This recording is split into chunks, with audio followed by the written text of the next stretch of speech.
The ship drifted through the dark space, quiet and still, like a ghost among the stars. Its hull reflected the faint light of distant suns.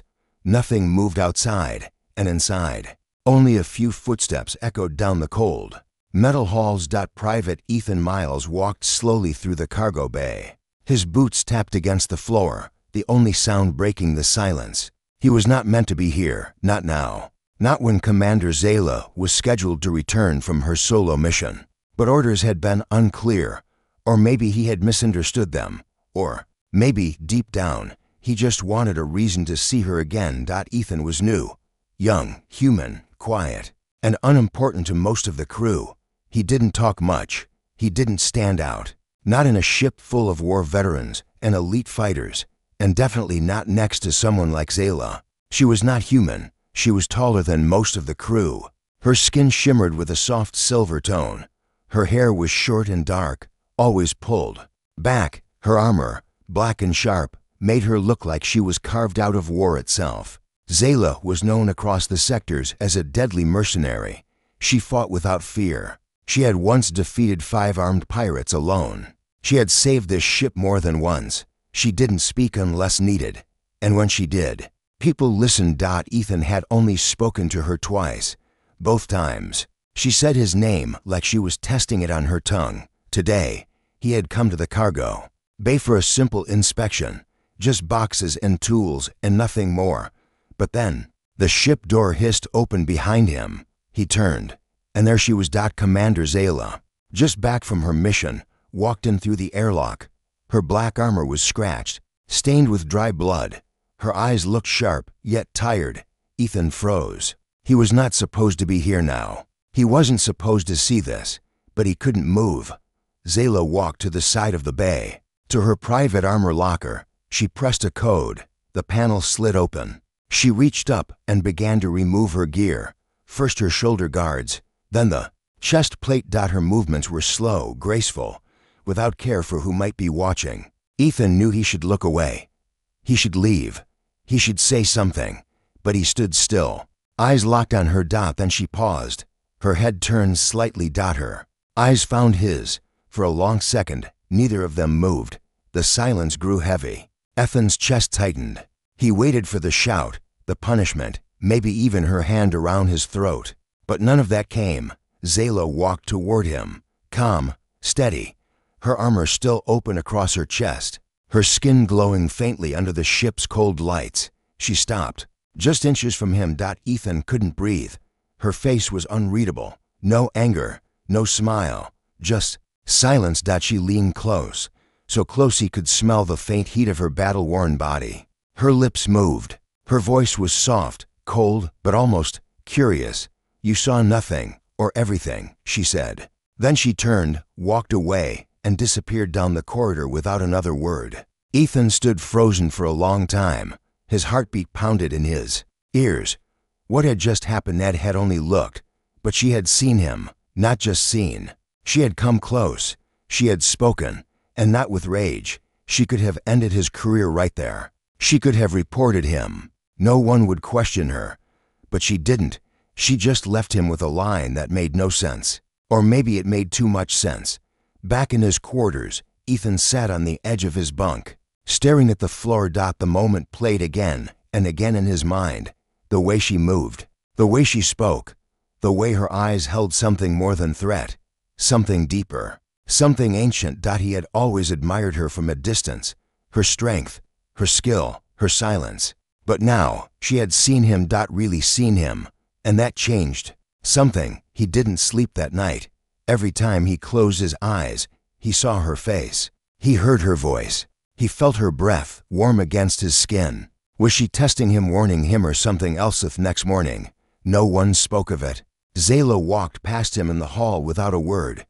But for Ethan, the silence between them now felt louder than anything else. He tried to focus on his work.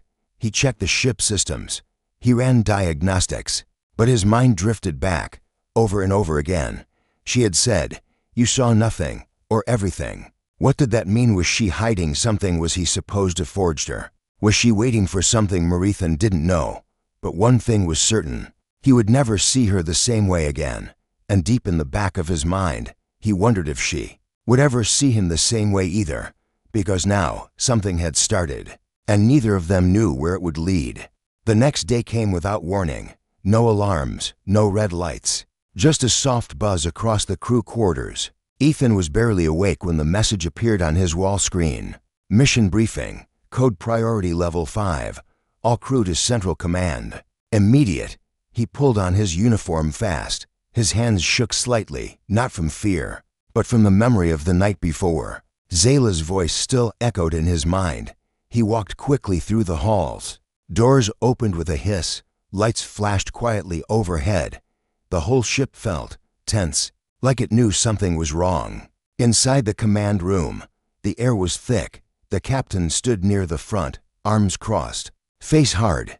Officers stared at the large central screen. Zayla stood alone in the back. She was already in her full armor, polished, sealed, flawless. Her face held no emotion, no words. But her eyes flicked to Ethan for just a moment, just long enough for him to feel it. The captain began to speak. A cargo ship had gone missing on the outer rim. Last signal came near a broken moon, just outside Allied space. No answers. No survivors confirmed. The mission was clear. Go and find the ship, retrieve black box data, return. Simple. But something felt off. The area was too quiet, too clean. No pirate claims, no warzone alerts, just silence. Zayla raised her hand. I'll take one soldier, no squad. Too much noise draws attention, she said. A few officers nodded. Some looked unsure. The captain asked, "Who will go with you?" Before anyone spoke, Zayla said a name. Ethan Miles. The room fell quiet. One of the crew laughed. "The rookie, he's not trained for this." Someone whispered. Zayla didn't blink. "I don't need trained. I need quiet. And I need him," she said. Ethan's heart pounded. He couldn't move. He couldn't speak. The captain stared at Zayla, then nodded. Double quotes, "Fine. You leave in 1 hour." The room cleared slowly. People whispered as they walked past Ethan. He ignored them. His eyes stayed on her. Zayla walked toward him, her steps soft but firm. "Meet me in Shuttle Bay 3, full gear. No questions," she said. Then she was gone. Ethan did as told. 1 hour later, he stepped onto the small scout ship. She was already in the pilot's seat. He sat beside her. She didn't speak during the launch. Stars flew past them as the ship entered light travel. Ethan glanced at her. Her jaw was tight. Her hands were steady. She looked ready for war.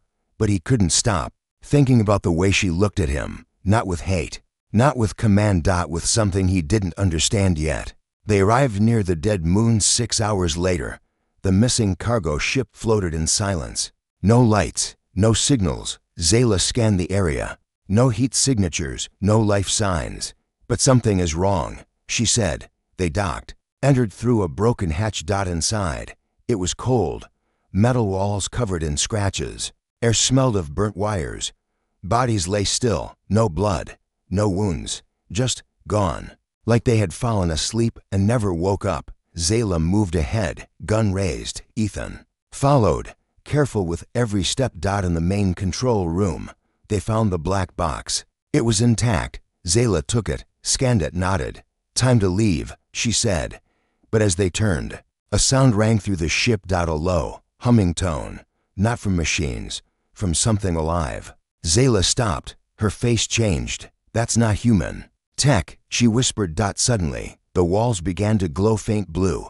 Ethan's hands trembled. From the shadows, a shape moved. Tall, thin, not metal, not flesh. Something in between. Its head turned slowly toward them. Zayla stepped in front of Ethan. "Back up," she said. The creature moved faster now, not walking, gliding. Zayla fired. The bullets passed through. No blood, no reaction. It raised one long arm. A pulse hit them. Both were thrown back. Ethan's head slammed the wall. Stars burst in his vision. Zayla pulled him up fast. Her armor sparked. "We're not fighting this thing. We're running," she said. They sprinted back through the halls. More of those. Things came from the walls, the floors, the ceilings. Zayla shot one, then threw a grenade. The blast shook the hallway. Ethan stumbled. Zayla grabbed his hand, pulled him close. "Stay with me," she said. They reached the shuttle. Ethan fired behind them as Zayla started the launch. The ship lifted fast. One of the creatures slammed against the window. Zayla pushed the engines to max. The creature slid away. Silence returned. Inside the ship, Ethan gasped for air. His hands were bleeding, his suit torn. Zayla looked at him. Her eyes searched his face. "You okay?" He nodded slowly. "What were those things?" he asked. Zayla looked away for a moment. "Old tech, from before both our species. I thought they were myths," she said. Ethan leaned back in his seat. His heart still raced. "Why did you choose me for this?" he asked. She didn't answer at first. Then she said, "Because you see. You watch. Most people look, but they don't see. You did." Ethan looked at her. "And you didn't report me." Why? Zayla gave a soft laugh, rare and short. "Because in that moment, you weren't weak. You were real," she said. The ship glided back into jump space. Ethan closed his eyes. He felt changed. He had been chosen, not by rank, not by skill. By her. And now, something deep had started. Something not even death could stop. The ship returned to base in silence. No words were spoken during the descent. Ethan sat beside Zayla, watching her hands on the controls. She didn't flinch. She didn't show pain. But her armor was cracked, and blood had dried near her ribs. Not red, not human. Blue. They landed on the upper platform. Mechanics rushed in. Medics followed. The captain stood at the edge, arms behind his back, waiting. Zayla handed over the black box without a word. She didn't stay. She walked away, back straight, movements slow. Ethan followed her. "Commander," he said softly. She didn't stop walking. He picked up his pace, caught up with her. "You're hurt," he said. Still no reply. She turned down a narrow hallway. No lights, no cameras. It led to an old storage unit, long unused. She stopped at the door. "You shouldn't be here," she said. Her voice was calm. "I followed you into a death trap," Ethan said. "I think I've earned the right to care." She looked at him. Her eyes glowed faintly in the dim light. Without a word, she opened the door and walked inside. Ethan stepped in behind her. The door sealed shut. Inside, the room was quiet. Dust floated in the light beams from the ceiling. Old crates stacked in the corners. Worn-out chairs. Zayla sat down slowly. She pressed a button on the side of her chest armor. A small hiss, a release of pressure. Then the top half opened. Ethan looked away, unsure. "It's fine," she said. "I need help." He turned back. Her armor dropped away. Underneath, her skin was marked with deep cuts. Blue blood leaked out. Ethan stepped closer. "Is it safe to touch?" he asked. "Yes," she whispered. He took a cloth from the crate nearby, wet it with water from his bottle, and began to clean the wound. Her skin felt warm, softer than he expected. Not like armor, not like metal. Real. Living. She didn't look at him. She stared forward, jaw tight. "You saved me back there," Ethan said. "You didn't freeze." "That surprised me," she replied. Ethan smiled. "I was too scared to freeze." She let out a short breath, close to a laugh. "Fear isn't weakness. It's honest," she said. He continued cleaning the wound. As he did, he noticed something strange. The cut on her side. It was closing, not fast, but enough. Her skin shimmered slightly, like it was reacting to air or emotion. She looked down at his hand. "You've never seen my kind up close," she said. He shook his head. "Not like this." Zayla took a deep breath. "Our skin changes. It reflects what we feel. That's why we hide it in armor. My people believe emotion makes us weak." Ethan paused. "But you saved me, because you felt something," he said. She looked up, locking eyes with him. "I did, and I don't regret it," she said. Ethan sat beside her. "Do they all heal like you know?" she said. "Only some. I was born different. My body adapts, but it comes at a cost." "What cost?" She hesitated, then said, "Loneliness." Ethan stayed quiet. Zayla's hand rested on her knee.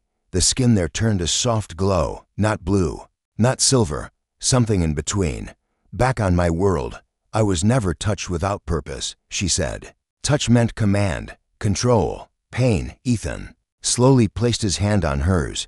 This is not command, he said. Her fingers didn't pull away. They curled around his. The light on her skin grew warmer.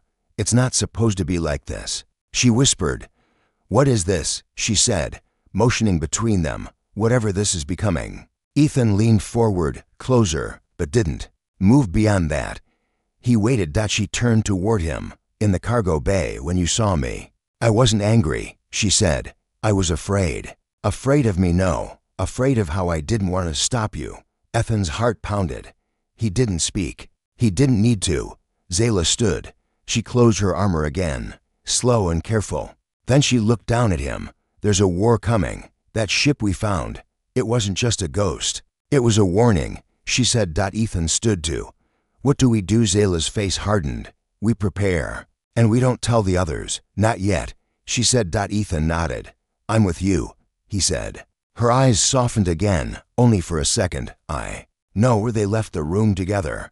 No one saw them. No one knew what had just passed between them. But something had changed. Zayla had shown him her secret.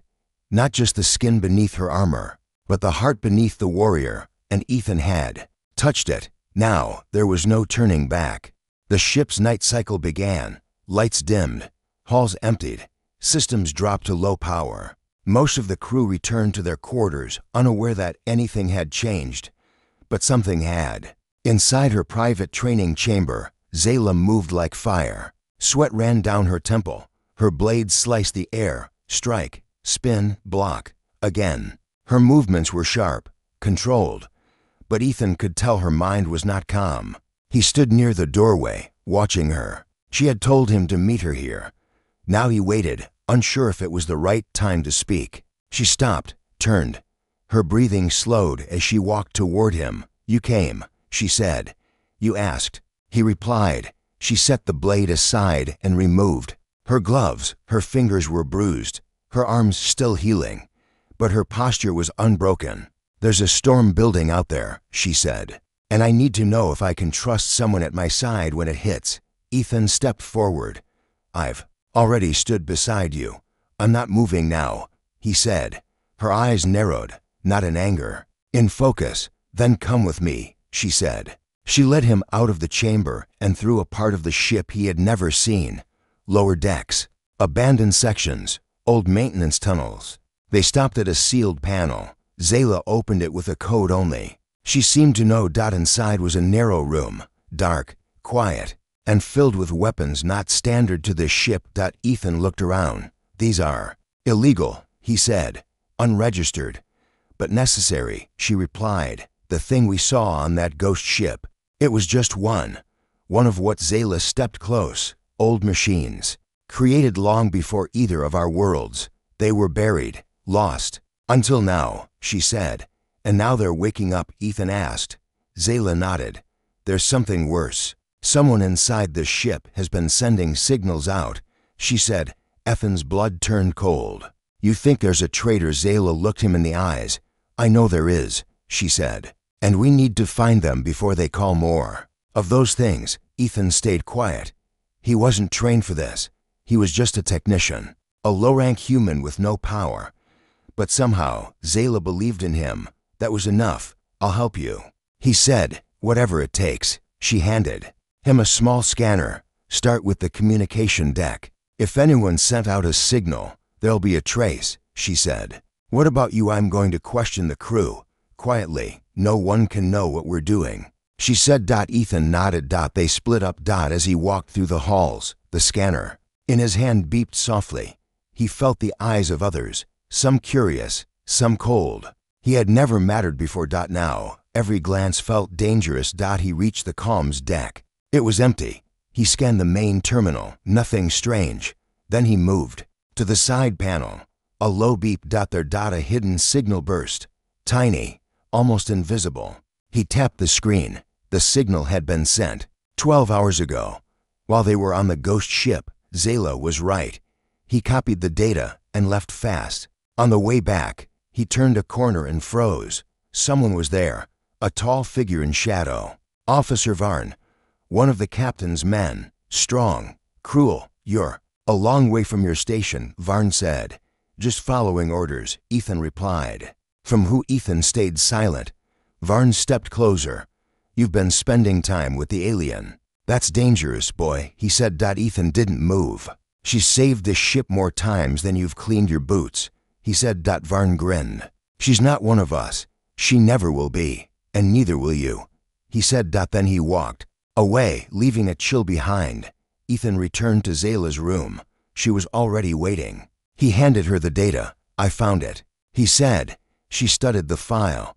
Then her face grew hard. Encrypted using command-level codes. She said, only a senior officer could have sent this. Ethan's thoughts raced. Varn. He confronted me. He knew too much, he said. Zayla nodded. Then we know who the enemy is, she said. Now we deal with him. Before Ethan could speak, an alarm rang across the ship. Security breach, lower deck. All units report. Zayla grabbed her weapon. She looked at Ethan. Stay close. Don't question me. Whatever happens, trust me, she said. They moved fast through the ship. Lights flashed. Doors sealed. The crew ran past them, shouting orders. But Zayla didn't follow them. She went the other way, toward the source of the breach. They reached the cargo hold. Inside, Varn stood with 3 others. They were placing a strange black device. Near the wall, Zayla raised her weapon. Step away, she said. Varn turned. Well, you found me, he said. He pressed a button. The device lit up. A pulse hit the walls. From the floor, something rose, a metallic limb. Then another, one of those ancient machines. Waking up. Zayla fired. Chaos exploded. Ethan took cover. Varn's men returned fire. Zayla moved like lightning. She dodged, rolled, struck. Ethan crawled toward the device. He found the core and ripped out the wires. The machine stopped moving. Zayla disarmed the last soldier. Varn tried to run. She caught him, threw him to the floor, pressed her blade to his neck. Why, she asked. They promised me a new order. Power, purity, no more alliances with your kind, he said. Zayla looked down at him. Then she spoke a word in her native tongue. Ethan didn't know what it meant, but he felt it. Pain. Lost. She stood. Ethan walked to her side. The room was quiet again, but nothing felt calm. Zayla looked at him. Her voice was soft. I've trusted very few in my life, she said, but tonight, I trust you more than any soldier I've ever known. Ethan placed his hand on hers. Then I won't leave your side. Not now, not ever, he said. She looked into his eyes. No armor, no mask. Just her. And for the first time, she let her guard fall. Even with enemies near, love was no longer unknown. The night was quiet, too quiet. After the fight, after the betrayal, after the near disaster, the ship returned to low alert, but tension still lived in the air. And inside the hearts of 2 people, something deeper stirred. Ethan sat on the edge of his bed. His hands were still shaking, not from fear, but from something else. Something he didn't understand. The way Zayla had looked at him, the way she had trusted him, the way she let him in. He couldn't sleep. His thoughts pulled him back to her. He got up, left his room, walked the silent halls without a word. Outside, the stars glowed through the observation glass. Inside, only the hum of the engine kept him company. Then he saw her. Zayla, sitting alone on the lower deck. No armor, no weapons, just a plain black shirt and worn pants. Her back was against the wall, her legs folded, her arms wrapped around her knees. She looked like someone who had carried the galaxy on her shoulders and was finally too tired to stand. Ethan stepped closer. She didn't move, didn't speak, but she didn't stop him. He sat beside her. For a while, neither said a word. Then Zayla whispered, "When I was young, I used to hide in the dark like this. It was the only place I felt safe." Ethan turned his head toward her. She stared out into nothing. "My home wasn't kind. My people respected strength, not emotion. I was different. I felt too much. I learned early to hide that," she said. Ethan's heart ached for her. She looked down at her hands. "The first time I touched someone without armor, it was only to say goodbye," she said. Ethan stayed quiet. His chest felt heavy. He didn't want to speak unless it mattered. "I always thought connection was weakness," she said. "But when you looked at me, really looked. I didn't feel weak. I felt seen. She turned to him now. I've killed more than I can count. I've survived battles no one talks about. But tonight, I'm afraid, she said. Ethan reached out. His fingers touched hers, warm, careful, real. You're not alone anymore, he said. Her hand didn't move. Instead, she held it tighter. I don't know how to do this, she said. Me neither, Ethan whispered. The ship lights dimmed. Further, the stars outside grew softer. Zayla leaned her head against his shoulder. Ethan froze. Not because he was afraid, but because it felt right. To right. He placed his arm around her gently. No armor between them, no fear. Just warmth. Breath, silence, minutes. Passed like hours. Zayla spoke again. When I touched the ancient machine, I felt something, she said. Ethan looked down at her. Felt what? Pain, memory, rage. Like it remembered the wars it was made for, she said. And it wasn't done yet. Ethan's eyes narrowed. You think it's still out there? Zayla nodded. There are more. And someone is calling them, she said. But tonight, she added, I wanted to feel something human before the world ends again. Ethan turned. His body slightly. He looked at her face, now close to his, soft in the dark, strong even in her weakness. He lifted his hand and brushed a small strand of hair from her cheek. Zayla didn't pull away. She leaned into his touch. I've never kissed anyone without fear, she whispered. Ethan's voice was low. You don't have to fear me. He leaned in slowly, carefully, like every second mattered. Their lips met. Not hard, not rushed, just quiet, gentle, real. It wasn't about passion. It wasn't about desire. It was about healing. About two broken people trying to feel whole again. In a galaxy that had taken too much. When they pulled away, Zayla rested her forehead against his. She closed her eyes. I needed that, she said. Ethan smiled softly. Me too, he replied. They stayed like that for a while, breathing, listening to each other's heartbeat. No battle, no mission, no noise. Just one night, where war stopped long enough for love to breathe. Zayla finally stood. We have to prepare. Tomorrow, the council meets. They'll want answers, she said. Ethan stood too. I'll be there, beside you, he said. She looked into his eyes one last time before walking away. This time, her steps were lighter, not burdened, not alone. Ethan watched her go. He touched his lips, still warm from her kiss. This was no longer curiosity, no longer admiration. It was love. True, quiet, dangerous. Because in a world like theirs, love came with a price, and he was ready to pay it. The council room was cold. Bright lights hummed from the ceiling. The walls were white, lined with banners from Earth and alien colonies. Ethan stood beside Zayla. His hands were steady, but his heart was not. 6 leaders sat in front of them. 3 humans, 3 alien representatives. Behind them, officers stood guard, faces blank, eyes sharp. The captain stepped forward and spoke. You were sent to recover a missing cargo ship. Instead, you returned with unauthorized weapons, damaged systems, and reports of machines older than history itself, he said. Zayla stayed calm. Ethan remained silent. The captain turned to Zayla. Explain, he said. Zayla took one step forward. Her voice was clear. The ship was not just missing, it was bait. Something activated the machines buried there. One of your own officers helped awaken it, she said. A low murmur filled the room. Proof, one council member asked. Zayla handed over the encrypted data. Another leader, a tall alien with silver skin, scanned the file. His eyes narrowed. This is real, he said. The human captain frowned. And Officer Varn. Zayla looked at him. Dead.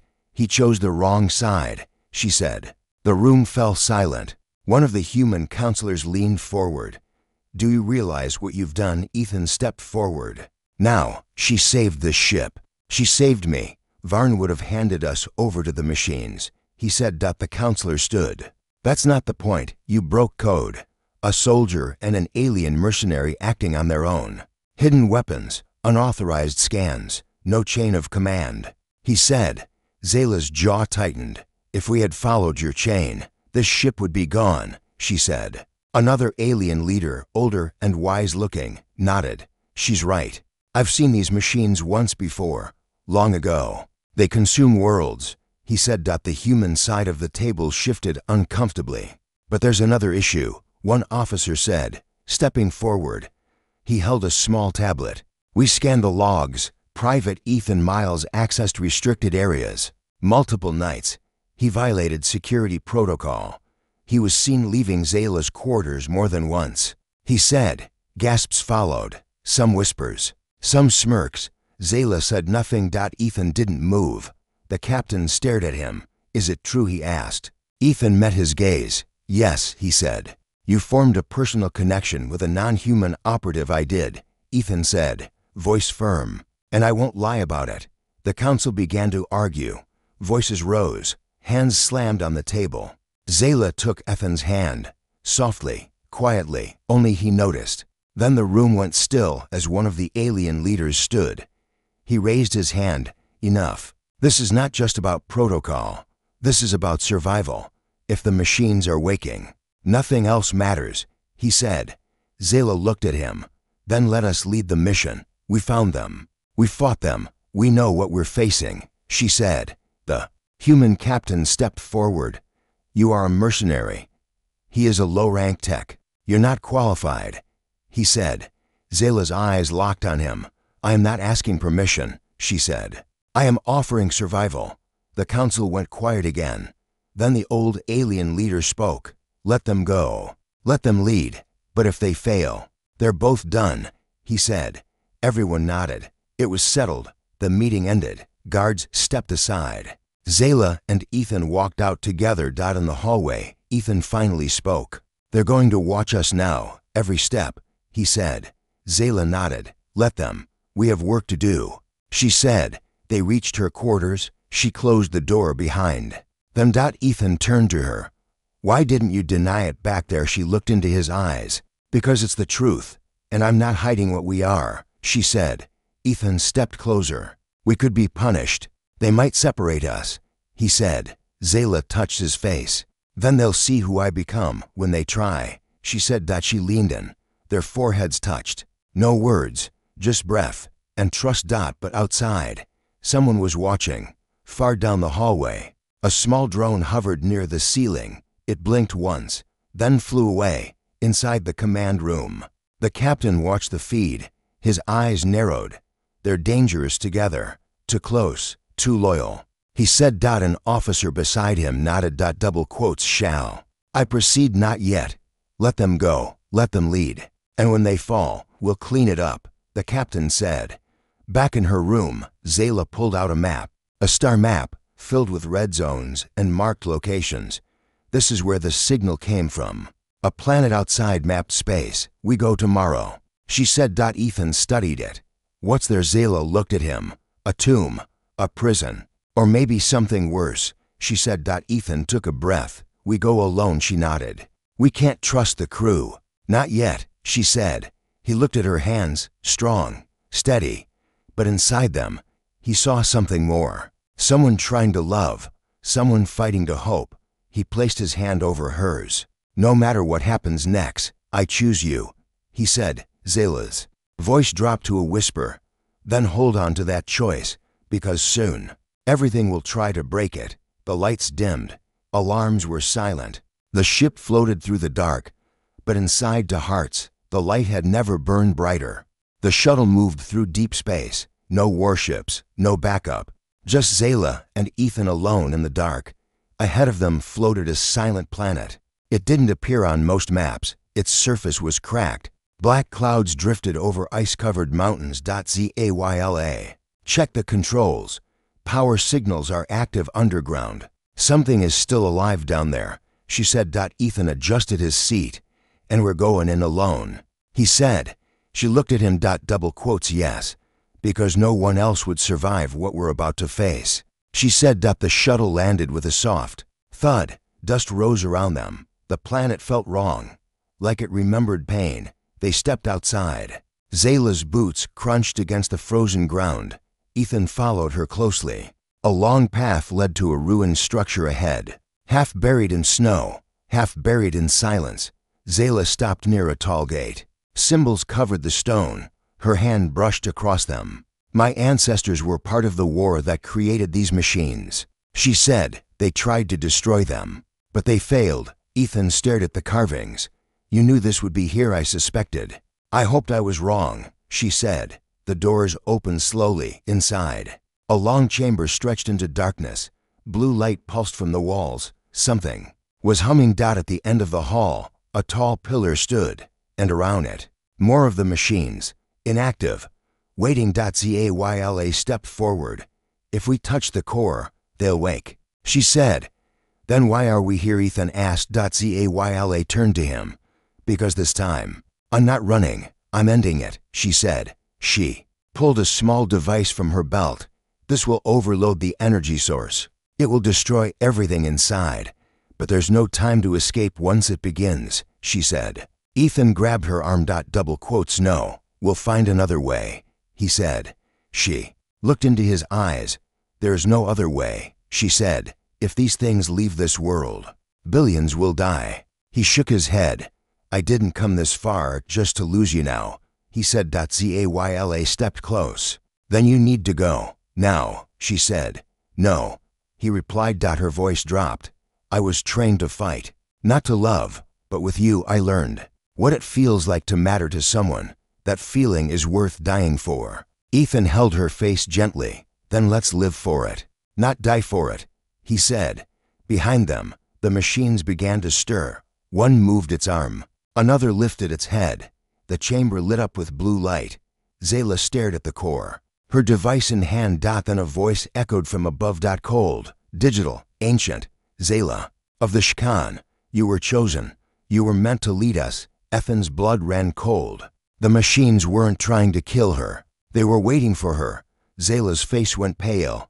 I was one of them, she whispered. Your blood holds the key. You were made to awaken us. Complete your design, the voice said. Ethan looked at her. You knew, no, she said, her voice shaking. I never knew why I was different. Why I healed fast. Why my skin changed. It was their doing. My ancestors mixed with the first builders. Choose now, join us, or die with them. The voice said. Zayla stepped forward. The machines rose, surrounding them, watching her. She raised the device.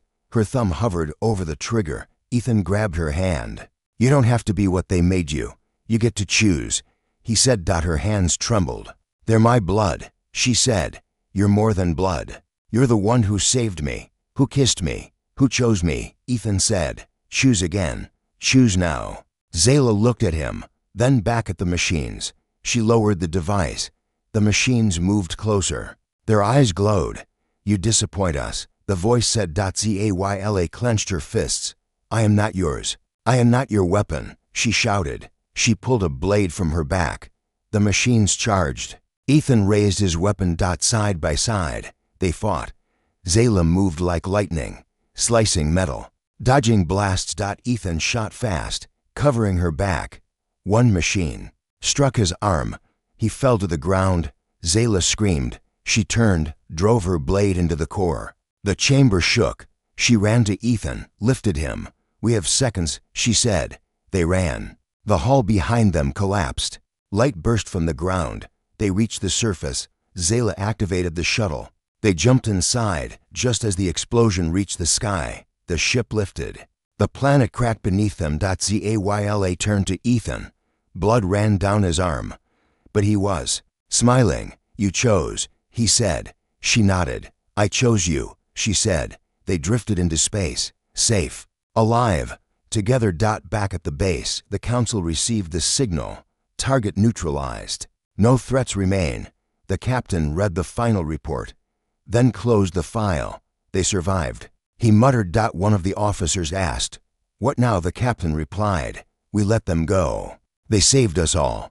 That's enough. Far away, on a quiet moon, Zayla and Ethan stood under strange skies. No war. No orders. Just stars. She stepped out of her armor. No fear. This time, he watched her without guilt, without shame. Her skin glowed soft gold. She smiled. No more hiding, she said. He stepped closer. No more war, he replied. She touched his heart, and He touched hers. In a galaxy full of fear, they chose love, and that changed everything.